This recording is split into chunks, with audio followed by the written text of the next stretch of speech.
Good morning, dear students. In previous class, we learnt the features of the general characteristics of nuclei. So, nuclei na general characteristics na ಕೆಲವೊಂದು ನೋಡಿದ್ವಿ ನಾವು ಯಾವುದು nuclear size, nuclear charge and nuclear mass ಮೂರನ್ನ ನೋಡಿದ್ವಿ ಅಲ್ವಾ ನಾವು nuclear size, nuclear charge ಮತ್ತು nuclear mass. So that is a continuation of that features, general features. Atomic mass unit, ಸಿ ಅಟಾಮಿಕ್ ಮಾಸ್ ಯೂನಿಟ್ ಅಂತ ಹೇಳ್ತೀವಿ ಅಥವಾ AMU ಅಂತ ಬರೀತೀವಿ ನಾವು. AMU ಅಂತ ಹೇಳಿದ್ರೆ ಅಟಾಮಿಕ್ ಮಾಸ್ ಯೂನಿಟ್ ಅಂತ ಹೇಳಿ. So masses of atomic and sub atomic particles are measured in atomic mass unit. So ನಮಗೆ ನ್ಯೂಕ್ಲಿಯಸ್ ಇಂದು ಅದ್ರ ಸಬ್ ಅಟಾಮಿಕ್ ಪ್ರೋಟಾನ್ಸ್ ಮತ್ತು ನ್ಯೂಟ್ರಾನ್ಸ್ ಇಂದು ಇವೆಲ್ಲ ನಾವು ಯಾವುದ್ರಲ್ಲಿ ಹೇಳಬೇಕು, ತುಂಬ ಸಣ್ಣ ಸೈಜ್ ಇರೋದ್ರಿಂದ ಅದರದ್ದು ಡೆಫಿನೇಟ್ ಸೈಜ್ ಇರೋದ್ರಿಂದ ನಾವು ಅದನ್ನು ಇಷ್ಟು KG ಅಂತ ನಾವು ಮೆಷರ್ ಮಾಡಲಿಕ್ಕಾಗಲ್ಲ. ಸೊ ದಟ್ ಇನ್ನು ಸ್ಪೆಸಿಫೈಡ್ ಯೂನಿಟಲ್ಲಿ ಹೇಳ್ತೀವಿ. ಆ ಸ್ಪೆಸಿಫೈಡ್ ಯೂನಿಟನ್ನು ನಾವೇನು ಹೇಳ್ತೀವಿ, ಅಟಾಮಿಕ್ ಮಾಸ್ ಯೂನಿಟ್ ಅಂತ ಹೇಳ್ತೀವಿ. So that is it is defined as 1/12 of the mass of C12 new carbon atom, neutral carbon atom in its lowest energy state, which contains 6 protons, 6 neutrons and 6 electrons. Okay, so that is ಇದನ್ನು ಹೇಗೆ one AMU ಅಂತ one atomic ಮಾಸ್ನ ಹೇಗೆ define ಮಾಡ್ತಾರೆ ಅಂತ ಹೇಳಿದ್ರೆ, it is defined as 1/12 of the mass of carbon neutral carbon atom. Neutral carbon ಆಟಮ್ನ 1/12 mass in a lowest energy state which contains ಎಷ್ಟು ಪ್ರೋಟಾನ್ಸ್ ಇದೆ, 6 protons, 6 neutrons and 6 electrons. Okay, ಅದನ್ನು ನಾವು ಏನಂತ ಡಿಫೈನ್ ಮಾಡ್ತೀವಿ, ಒನ್ ಅಟಾಮಿಕ್ ಮಾಸ್ ಅಂತ ಹೇಳ್ತೀವಿ, mass unit ಅಂತ ಹೇಳ್ತೀವಿ, ಅಥವಾ AMU ಅಂತ ಹೇಳಿ ಬರಿತೀವಿ. It can be expressed in kilograms as follows. ಕಿಲೋಗ್ರಾಮ್ಸಲ್ಲಿ ಹಾಗಾದರೆ ಹೇಗೆ ಎಕ್ಸ್ಪ್ರೆಸ್ ಮಾಡೋದು ಅಂತ ನೋಡೋಣ. We know that 12 kg of C12 isotope contains 6.023 into 10 power 26 atoms. So ಅದರಲ್ಲಿ ನಮಗೆ ಕಾರ್ಬನ್ 12 ಐಸೋಟೋಪಲ್ಲಿ ಇರೋವಂಥದ್ದು ಅವಗಾಡ್ರೋ ನಂಬರ್ ನಮಗೆ ಗೊತ್ತಿದೆ, 6.023 into 10 power 26 atoms ಅಂತ ಗೊತ್ತಿದೆ.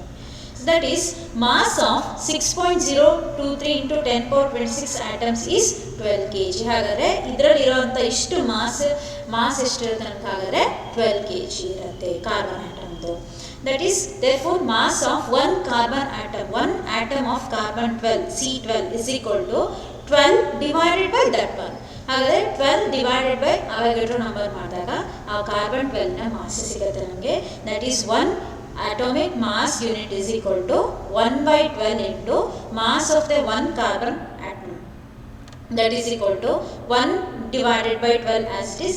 ಇದೇನಿದೆ 12 divided by 6.023 into 10 power 26. 1/12 ಅಂತ ಹೇಳಿದಾಗ 1/12 of the mass of one atom of 12 ಅಂತ ಹೇಳಿದ್ರೆ 12 divided by ನೆಕ್ಸ್ಟ್ ಇದೇನಿದೆ 12 divided by 6.023 into 10 power 26. So that ಇಲ್ಲೇನಾಯಿತು 12 ಕ್ಯಾನ್ಸಲ್ ಆಯಿತು. ನಮ್ಗೆ ಉಳ್ಕೊಳೋದೇ ನಮಗೆ ಇಲ್ಲಿ ನಮಗೆ 1.66 into 10 power -27 kg ಬರುತ್ತೆ. ಇದಿಷ್ಟು ಮಾಡಿದ್ರೆ ಹಾಗಾದರೆ ಒಂದು ಅಟಾಮಿಕ್ ಮಾಸ್ ಯೂನಿಟ್ ಅಂದರೆ ಎಷ್ಟು kg ನಮಗೆ 1.66 into 10 power -27 kg. ಅಷ್ಟು ಫೈನೈಟ್ ಅಂದರೆ ಅಷ್ಟು ಸ್ಮಾಲ್ ಮಾಸ್ ಇರೋವಂಥದ್ದು -27 kg. ಅದನ್ನು ನಾವು KGಯಲ್ಲಿ ಎಕ್ಸ್ಪ್ರೆಸ್ ಮಾಡೋದ್ ಬದಲು ಒನ್ ಅಟಾಮಿಕ್ ಮಾಸ್ ಯೂನಿಟ್ ಅಂತ ಹೇಳಿ ಬರೀಬೋದು ನಾವು. ಒನ್ ಅಟಾಮಿಕ್ ಮಾಸ್ ಅಂತ ಹೇಳಿದ್ರೆ ಎಷ್ಟು ನಮಗೆ 1.66 into 10 power -27 kg. ಅದೇ ಥರನೇ mass of the proton 1.00728 atomic mass unit ಅಂತ ಹೇಳಿದಾಗ ಕ್ಯಾಲ್ಕುಲೇಟ್ ಮಾಡಿದಾಗ 1.672 into 10 power -27 kg ಬರುತ್ತೆ. ಮಾಸ್ ಆಫ್ ನ್ಯೂಟ್ರಾನ್ ಅಂದರೆ 1.675 into 10 power -27. Next mass of the electron ಅಂದರೆ 0.00055 AMU, that is equal to 9.1 into 10 power -31 kg. ಎಲ್ಲ ಕಡೆನೂ ಬರೀತಿದ್ವಿ ಅಲ್ವಾ ನಾವು. ಮಾಸ್ ಆಫ್ ದ ಎಲೆಕ್ಟ್ರಾನ್ ಅಂದರೆ 9.31 into 9.1 into 10 power -31 kg ಅಂತ ಬರೀತಿದ್ವಿ. ಹೆಂಗೆ ಬರೀತಿದ್ವಿ ಅಂತ ಹೇಳಿದ್ರೆ ಫ್ರಮ್ ದಿಸ್ ಎಕ್ಸ್ಪ್ರೆಷನ್. ಓಕೆ, ಇಷ್ಟು ಅಟಾಮಿಕ್ ಮಾಸ್ ಯೂನಿಟ್ನ ತೊಗೊಂಡು ಎಲೆಕ್ಟ್ರಾನ್ನ ಹೀಗೆ ತೊಗೊಂಡ್ಬಿಟ್ಟು ಕ್ಯಾಲ್ಕುಲೇಟ್ ಮಾಡಿದ್ರೆ we can express the atomic mass unit into kg. ಈ ಥರ kgಗೆ ಎಕ್ಸ್ಪ್ರೆಸ್ ಮಾಡಿ ಬರೀಬಹುದು. Okay, atomic mass unit in terms of electron to show 1 AMU is equal to 931 MeV. That is mega electron volt ಅಂತ ಹೇಳ್ತೀವಿ. Electron volt is a unit of energy commonly used in atomic and nuclear physics. Electron volt ಅಂತ ಬರೀತೀವಿ ಅಂತ ಹೇಳಿದಾಗ that's energy unit. ಪ್ರತಿ ಒಂದು ಚಾಪ್ಟರ್ಲೂ ಕೂಡ use ಮಾಡ್ತೀವಿ 1 electron volt 2 electron volt ಅಂತ ಹೇಳಿ ಯೂಸ್ ಮಾಡ್ತೀವಿ ಅಲ್ವಾ. ಅದೇ ಥರ 1 ಎಲೆಕ್ಟ್ರಾನ್ ವೋಲ್ಟ್ ಅಂತ ಹೇಳಿದಾಗ ಬಂದರೆ ಅಥವಾ ಎಲೆಕ್ಟ್ರಾನ್ ವೋಲ್ಟ್ ಅಂತ ನಾವು ಏನು ಯೂನಿಟ್ ಬರಿತೀವಿ, so that is a general unit which is used in atomic and nuclear physics. Atomic ಫಿಸಿಕ್ಸಲ್ಲಿ ಇರ್ಬೋದು, ನ್ಯೂಕ್ಲಿಯರ್ ಫಿಸಿಕ್ಸಲ್ಲಿ ಇರ್ಬೋದು, ಎನರ್ಜಿನ ನಾವು ಎಲೆಕ್ಟ್ರಾನ್ ವೋಲ್ಟಲ್ಲಿ ಹೇಳ್ತೀವಿ ನಾವು. Okay, it is the energy gained by the electron when the electron is accelerated through a potential difference of 1 volt. ಹಾಗಾದರೆ electron volt ಅಂತ ಹೇಳಿದ್ರೆ ಆ ಒಂದು ಎಲೆಕ್ಟ್ರಾನ್ನ 1 ವೋಲ್ಟ್ ಪೊಟೆನ್ಷಿಯಲ್ ಡಿಫ್ರೆನ್ಸ್ ಕೊಟ್ಟು ಆಕ್ಸಿಲರೇಟ್ ಮಾಡಿದಾಗ ಬರೋ ಅಂಥ ಎನರ್ಜಿ, ತನ್ನಲ್ಲಿರೋಂಥ ಎನರ್ಜಿನ ನಾವೇನು ಬರಿತೀವಿ ನಾವು ಎಲೆಕ್ಟ್ರಾನಲ್ಲಿರೋಂಥ ಎನರ್ಜಿನ ಎಲೆಕ್ಟ್ರಾನ್ 1 ಎಲೆಕ್ಟ್ರಾನ್ ವೋಲ್ಟ್ ಅಂತ ಬರಿತೀವಿ. Okay, that is 1 electron volt is equal to charge on the electron into PD. ಎಲೆಕ್ಟ್ರಾನ್ನ ನಾವು ಆಕ್ಸಿಲರೇಟ್ ಮಾಡ್ತೀವಿ ಅಂತ ಹೇಳಿದಾಗ ಅದರದ್ದು ಎಷ್ಟು ಇರುತ್ತೆ ನಮಗೆ, charge on the electron 1.6 × 10⁻19 into potential difference ನಾವು ಎಷ್ಟು ವೋಲ್ಟ್ ಕೊಟ್ಟಿದ್ದೀವಿ, ನಾವು 1 ವೋಲ್ಟ್ ಕೊಟ್ಟಿದ್ದೀವಿ. That is into 1, that is equal to 1.6 × 10⁻19 joule. So 1 electron volt is equal to 1.69 into 10⁻19. ಕನ್ವರ್ಷನಿಗೆ ಬರೀತೀವಿ ಅಲ್ವಾ, ನಾವು ಎಲ್ಲ ಕಡೆನೂ ಕನ್ವರ್ಷನಿಗೆ ಬರೀತೀವಿ. ಜೌಲಿಂದ ಎಲೆಕ್ಟ್ರಾನ್ ವೋಲ್ಟಿಗೆ, ಎಲೆಕ್ಟ್ರಾನ್ ವೋಲ್ಟಿಂದ ಜೌಲಿಗೆ ಕನ್ವರ್ಷನಿಗೆ ಬರೀತೀವಿ. ಹೇಗೆ ಅಂತ ಹೇಳಿದ್ರೆ ಈ ಥರ. Okay, next 1 mega electron volt is equal to 1.6 into 10⁻13 joule ಬರೀತೀವಿ ನಾವು. Okay, that is 1 mega electron volt ಅಂತ ಹೇಳಿದ್ರೆ is equal to 1.6 into 10⁻13.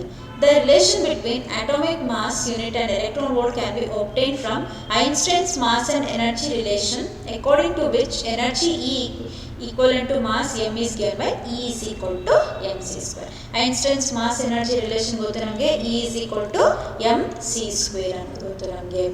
So as C is the velocity of the light in vacuum, that is equal to 3 into 10⁸ meter per second. ನಮಗೆ ಗೊತ್ತಿದೆ 3 into 10⁸ meter per second, that is the velocity of light.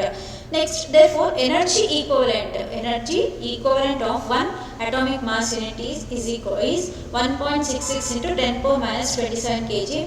ಮೇಲ್ಗಡೆ ನಾವು extra derive ಮಾಡ್ಕೊಂಡಿದ್ದೀವಿ, conversion ಮಾಡ್ಕೊಂಡಿದ್ದೀವಿ. So E is equal to 1.66 into 10⁻27 into 3 into 10⁸ whole square. E is equal to mc square ಅಲ್ಲಿ mass ಹಾಕೋಣ ನಾವು.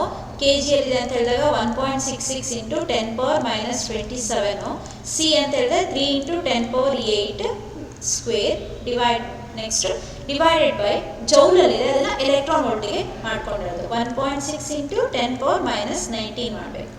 So that gives the answer 931 mega electron volt. Mega ಇಲ್ಲಿ 931 into 10⁻6 ಬರುತ್ತೆ electron volt. So 931 10⁻6 ಅಂತ ಹೇಳಿದಾಗ mega electron volt ಅಂತ ಬರೀತೀವಿ. Okay, ಅದನ್ನೇ ನಾವಿಲ್ಲಿ ಡಿರೈವ್ ಮಾಡಿರೋದು ಯಾವುದೋ ಇಲ್ಲಿ 1 ಮೆಗಾ ಎಲೆಕ್ಟ್ರಾನ್ ವೋಲ್ಟ್ ಅಂತ ಹೇಳಿದ್ರೆ 1.6 into 10⁻13 ಏನಂತ ಬರ್ಕೊಂಡಿವಿ. ಅದೇ ಥರನೇ ಇಲ್ಲಿ 1 ಅಟಾಮಿಕ್ ಮಾಸ್ ಯೂನಿಟ್ ಅಂತ ಹೇಳಿದ್ರೆ 931 ಮೆಗಾ ಎಲೆಕ್ಟ್ರಾನ್ ವೋಲ್ಟ್ ಅಂತ ಹೇಳಿ ಬರೆಯೋದು. Okay, next nuclear density. Nuclear density ಅಂತ ಹೇಳಿದ್ರೆ ಮಾಸ್ ಬೈ ವಾಲ್ಯೂಮ್ ಅಂತ ನಾವು ಬರ್ದ್ಬಿಡ್ತೀವಲ್ವ, ನಮಗೆ ಗೊತ್ತಿದೆ. ಇಲ್ಲೂ ಕೂಡ mass by volume is defined as density. But nuclear density ಹೆಂಗೆ ಬರುತ್ತೆ ಅಂತ ನೋಡ್ತೋಣ. Many nuclei are approximately spherical in shape. ಯಾವುದೇ ನ್ಯೂಕ್ಲಿಯೈ ತೊಗೊಂಡ್ರು ಕೂಡ ಅದು ಸ್ಪೆರಿಕಲ್ ಶೇಪಲ್ಲಿ ಇರುತ್ತೆ, ಅದು ಯಾವುದೋ ಶೇಪಲ್ಲಿ ಇರಲ್ಲ. ಮತ್ತೆ so most of the atoms ಎಲ್ಲದು ಯಾವುದ್ರಲ್ಲಿ ಇರುತ್ತೆ, ನಮಗೆ ಸ್ಪೆರಿಕಲ್ ಶೇಪಲ್ಲಿ ಇರುತ್ತೆ. Therefore, volume of the nucleus is volume. Spherical volume ಏನು ಬರಿತೀವಿ, V is equal to 4/3 pi r cube ಬರಿತೀವಿ ಅಲ್ವ ನಾವು. ಸೊ 4/3 pi r cube ಬರಿತೀವಿ. But R is equal to radius of the nuclei ನಾವು ಏನು ಬರ್ತೀವಿ, R0 a power 1/3 ಅಂತ ಬರ್ತೀವಿ ನಾವು. ಬಟ್ R0 ಅಂತ ಹೇಳಿದ್ರೆ ನಾವು ಏನು ಬರ್ತೀವಿ, constant, that is equal to 1.2 fermi ಅಂತ ಬರ್ತಿದ್ವಿ ನಾವು ಅಲ್ವಾ. And A is a mass number to the power of 1/3.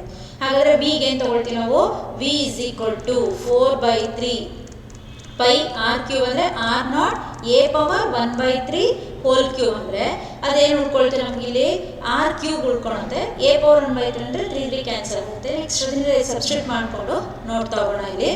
So since the mass of the proton and that of the neutron are nearly equal, the total mass of the nucleus is m and approximately equal to mp into e. Okay, proton ಮತ್ತು neutron mass same ಆಗಿರುತ್ತೆ. Total mass M ಏನಾಗುತ್ತೆ, M is approximate equal to mp into a ಆಗುತ್ತೆ. Okay, next, therefore nuclear density is equal to mass by volume. Mass by unit volume ಬರೀತೀವಿ ನಾವು. Mass ಏನಿದೆ mp into a, that divided by 4/3 pi r naught a power 1/3 whole cube, that is equal to mp. ಇಲ್ಲಿ ಏನಾಯ್ತು, ಇಲ್ಲಿ a ಮತ್ತೆ a, ಇಲ್ಲಿ ಒಂದು a ಇದೆ, ಇನ್ನೊಂದು a to the power of 1/3 by 1/3 ಇದೆ. ಸೊ ಏನಾಯ್ತು, ಬರೀತೀವಿ ನೋಡಿ, a ಪವರ್ ಇಲ್ಲಿ ಏನಾಯ್ತು 4/3 ಪೈ ಇಂಟು r ಅಂದರೆ r ನಾಟ್ ಕ್ಯೂಬ್ ಆಯಿತು, ಇಲ್ಲಿ r ನಾಟ್ ಕ್ಯೂಬ್ ಆಯಿತು. a power 1/3 to the power of 1/3 ಅಂದರೆ 3 ಕ್ಯಾನ್ಸಲ್ ಆಯಿತು. r ನಾಟ್ ಕ್ಯೂಬು a ಉಳ್ಕೊಂತು, ಅಲ್ಲಿ a ಉಳ್ಕೊಂತಂದರೆ ಇಲ್ಲೊಂದು a ಇದೆ, ಇಲ್ಲೊಂದು ಇದೆ, ಕ್ಯಾನ್ಸಲ್ ಆದರೆ ನಮ್ಗೆ ಏನು ಸಿಗುತ್ತೆ, ಇಲ್ಲಿ M P as it is 4/3 pi r not cube ಆಯಿತು. ಹಾಗಾದರೆ M P mass of the proton 3 into 1.67 into 10 power minus 27. Next, that divided by 4 pi into r naught 1.2 into 10 power minus 5 Fermi 1.2 Fermi into ಅದರದ್ದು cube ಮಾಡ್ಕೊಂಡಾಗ ನಮ್ಗೆ ಏನು ಸಿಗುತ್ತೆ, 2.3 into 10 power 17 kg per meter cube ಸಿಗುತ್ತೆ. Okay, this shows that nucleus has a enormous density. ಇದರಿಂದ ನಮಗೆ ಏನು ಗೊತ್ತಾಗುತ್ತೆ, enormous density ಇದೆ. So that is nuclear density is independent of its mass number. So mass numberಗೆ independent ಆಯ್ತದು. So A ಮೇಲೆ depend ಆಗಿಲ್ಲ. So whatever be the mass number, ಯಾವ ಒಂದು ನ್ಯೂಕ್ಲಿಯರ್ ಡೆನ್ಸಿಟಿ ಏನಾಗಿರುತ್ತೆ ತನ್ನ ಪಾಡಿಗೆ ತಾನು ಇಂಡಿಪೆಂಡೆಂಟ್ ಆಗಿರುತ್ತೆ. So in other words, nuclear of all the elements have nearly same density. ಹಾಗಾದರೆ ಇದರಿಂದ ಏನು ಹೇಳ್ಬೋದು ನಾವು ಅಂತ ಹೇಳಿದ್ರೆ, ಎಲ್ಲ ನ್ಯೂಕ್ಲಿಯಸ್ಗೂ ಕೂಡ ಸೇಮ್ ಡೆನ್ಸಿಟಿ ಇರುತ್ತೆ. So the nucleus density is of the order 10 power 17. ಈ ಆರ್ಡರೇ ಇರುತ್ತೆ, ಬಟ್ ಇವೆಲ್ಲ ಏನಾಗ್ತಾ ಹೋಗುತ್ತೆ, ಚೂರು ಚೇಂಜ್ ಆಗ್ತಾ ಹೋಗುತ್ತೆ. It may be 1.5, 1.9, 2.5, 2.3, so like that ಇದು ಚೇಂಜ್ ಆಗ್ತಾ ಹೋಗುತ್ತೆ, ಬಟ್ ಆರ್ಡರ್ ಕೂಡ ಸೇಮ್ ಡೆನ್ಸಿಟಿ ಇರುತ್ತೆ. Okay, next nuclear spin. The protons and neutrons inside a nucleus have orbital as well as spin angular momentum. So rotate ಆಗ್ತಿದೆ ಅಂತ ಹೇಳಿದಾಗ ಆ ನ್ಯೂಕ್ಲಿಯಸ್ಸಲ್ಲೂ ಕೂಡ ಪ್ರೋಟಾನ್ಸ್, ಇಲ್ಲಿ ಎಲೆಕ್ಟ್ರಾನ್ ಇದೆ ಅಂತ ಹೇಳಿದಾಗ ರೊಟೇಟ್ ಆಗ್ತಿರುತ್ತೆ. ಪ್ರೋಟಾನ್ಸ್ ಮತ್ತು ನ್ಯೂಟ್ರಾನ್ಸ್ಗೂ ಕೂಡ ಏನಾಗಿರುತ್ತೆ, it has own the spinning moment ಇರುತ್ತೆ, ಅದಕ್ಕೆ ತಿರುಗೋದು. So that is protons and neutrons inside a nucleus have orbital as well as spin angular momentum.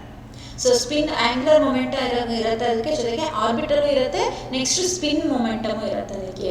The total angular momentum of the nucleus is the resultant of the spin and the orbital momenta of all its constant. ಹಾಗಾದರೆ total angular ಮೊಮೆಂಟಿಗೆ ಯಾವುದೇ equal ಆಗುತ್ತೆ, spin and orbital momenta ಎಲ್ಲ constant, total spin, total orbital momenta, that gives the ಆ ಒಂದು ಅಷ್ಟೂ some ಮಾಡಿದಾಗ ಸಿಗುವಂಥದ್ದು ಏನು ನಮಗೆ, ಟೋಟಲ್ ಆಂಗ್ಯುಲರ್ ಮೊಮೆಂಟಮ್ ಅಂತ ಹೇಳ್ತೀವಿ ನಾವು.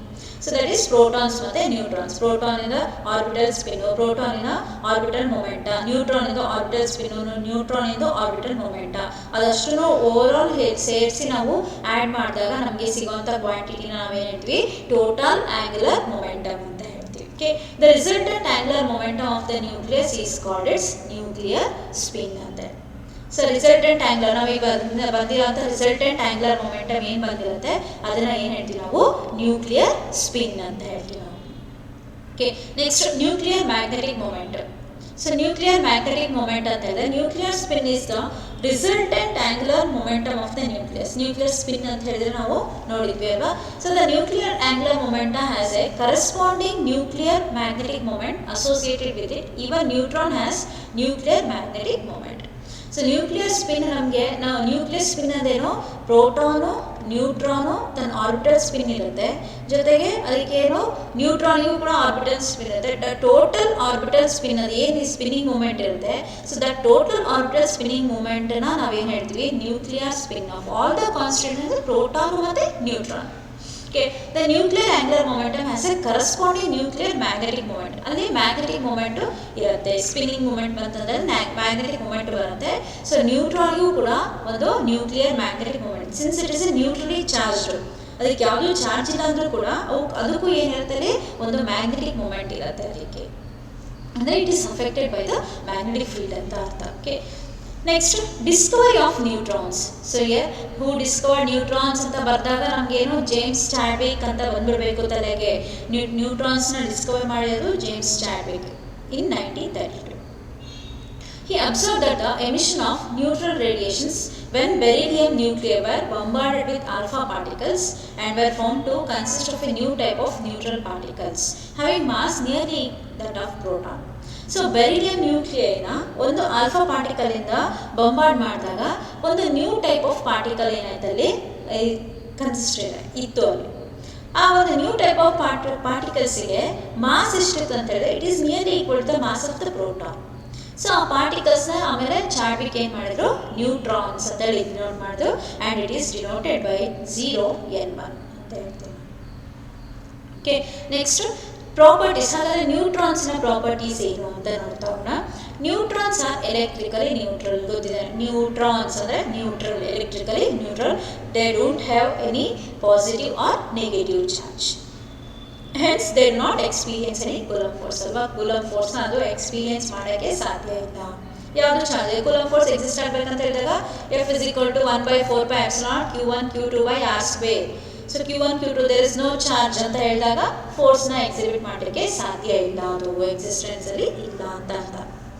And neutron mass is equal to 1.00867 AMU, that is equal to 1.6749 into 10⁻⁻27 kg. ಮೇಲ್ಗಡೆ ಪ್ರಾಪರ್ಟೀಸ್ ಹೇಳ್ಬೇಕಾದ್ರೆ ಹೇಳ್ಕೊಂಡಿದ್ದೀವಿ ನಾವು.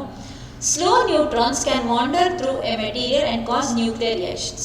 ಸ್ಲೋ ನ್ಯೂಟ್ರಾನ್ಸು ಏನು ಮಾಡ್ಬೋದು, ಅಲ್ಲಿ ಇಲ್ಲಿ ಒಂಚೂರು ಮೂವ್ ಆಗ್ಬೋದು, which causes nuclear reaction. Nuclear ರಿಯಾಕ್ಷನ್ನ ಆಗಲಿಕ್ಕೆ ಹೆಲ್ಪ್ ಮಾಡ್ಬೋದು, ನ್ಯೂಕ್ಲಿಯರ್ ರಿಯಾಕ್ಷನ್ ಆಗಲಿಕ್ಕೆ ಕಾರಣ ಕೂಡ ಅದೇನಾಗ್ಬೋದು ಆಗ್ಬೋದು.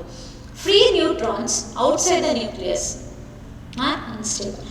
ನ್ಯೂಕ್ಲಿಯಸ್ನ ಹೊರಗಡೆ ಇರೋಂಥ ಫ್ರೀ ನ್ಯೂಟ್ರಾನ್ಸ್ ಏನಾಗಿರುತ್ತೆ, ಅವು ಅನ್ಸ್ಟೇಬಲ್, ಸ್ಟೆಬಿಲಿಟಿ ಕಳ್ಕೊಂಡಿರುತ್ತೆ, ಅನ್ಸ್ಟೇಬಲ್ ಆಗಿರುತ್ತೆ. They undergo beta decay with a mean life of about 10 minutes.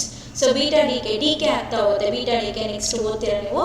ಆ ಒಂದು ಫ್ರೀ ನ್ಯೂಟ್ರಾನ್ಸು ಏನಾಗಿರುತ್ತೆ, ನ್ಯೂಕ್ಲಿಯಸ್ಸಿಂದ ಹೊರಗಡೆ ಇರೋಂಥ ಫ್ರೀ ನ್ಯೂಟ್ರಾನ್ಸು ಬೀಟಾ ಡಿಕೆ ಇದಕ್ಕೆ ಹೋಗುತ್ತೆ.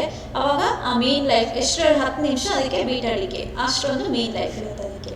Okay, that is 0n1 1p1 plus -1 e1 plus into beta plus nu1, that is anti-neutrino ಅಂತ ಹೇಳ್ತೀವಿ. It is inside the nucleus is stable. So ಇವೆಲ್ಲ ಗೊತ್ತಾಗುತ್ತೆ ನೆಕ್ಸ್ಟ್ ನಿಮಗೆ ನ್ಯೂಕ್ಲಿಯರ್ ರಿಯಾಕ್ಷನಲ್ಲಿ ನಾನು ಡೀಟೇಲ್ ಆಗಿ ಹೇಳ್ತೀನಿ ಆಯಿತಾ. ನ್ಯೂಕ್ಲಿಯರ್ ರಿಯಾಕ್ಷನಲ್ಲಿ ಹೇಳ್ತೀವಿ ನಾವು. Neutrons in matter are absorb by nuclei before they decay. Neutrons ನ್ಯೂಕ್ಲಿಯಿಂದ ಅಬ್ಸಾರ್ಬ್ ಆಗುತ್ತೆ. ಯಾಕೆ ಡಿಕೆ ಆಗೋಕ್ಕಿಂತ ಮುಂಚೆ ಏನಾಗುತ್ತೆ, ಅಬ್ಸಾರ್ಬ್ ಮಾಡ್ಕೊಂಡ್ಬಿಡುತ್ತೆ ಅದು. Slow neutrons are referred to as thermal neutrons. The energy of the thermal neutron is about 0.04 electron volt. Slow ನ್ಯೂಟ್ರಾನ್ಸ್ನ ಏನು ಹೇಳ್ತೀವಿ ನಾವು, thermal neutrons ಅಂತ ಹೇಳ್ತೀವಿ. ಸ್ಲೋ ನ್ಯೂಟ್ರಾನ್ಸ್ ಏನು ಕಾಸ್ ಮಾಡುತ್ತೆ ನಮಗೆ, it may be cos the nuclear reaction. Nuclear reaction ಕೂಡ ಏನು ಮಾಡ್ಬೋದು, ಕಾಸ್ ಮಾಡ್ಬೋದು. The energy of the thermal neutron is about 0.04 electron volt. ಅದರ ಎನರ್ಜಿ ಏನಿರುತ್ತೆ 0.04 ಎಲೆಕ್ಟ್ರಾನ್ ವೋಲ್ಟ್ ಇರುತ್ತೆ. Neutrons whose energies are greater than or equal to 1 megavolt are called fast neutrons ಅಂತ ಹೇಳ್ತೀವಿ. So ಹಾಗಾದರೆ ಒಂದು ನ್ಯೂಟ್ರಾನಿಗೆ ಎನರ್ಜಿ ಎಷ್ಟಿರಬೇಕು, 1 ಮೆಗಾ ಎಲೆಕ್ಟ್ರಾನ್ ವೋಲ್ಟ್ ಇರಬೇಕು. ಇಲ್ಲ ಅದಕ್ಕಿಂತ ಹೈ ಇದ್ದರೆ ಅವನ್ನ ಏನಂತ ಹೇಳ್ತೀವಿ ನಾವು, ಫಾಸ್ಟ್ ನ್ಯೂಟ್ರಾನ್ಸ್ ಅಂತ ಹೇಳ್ತೀವಿ. ಏನು ಹೇಳ್ತೀವಿ ನಾವು, fast neutrons. So these are the properties of the neutrons. Okay, thank you.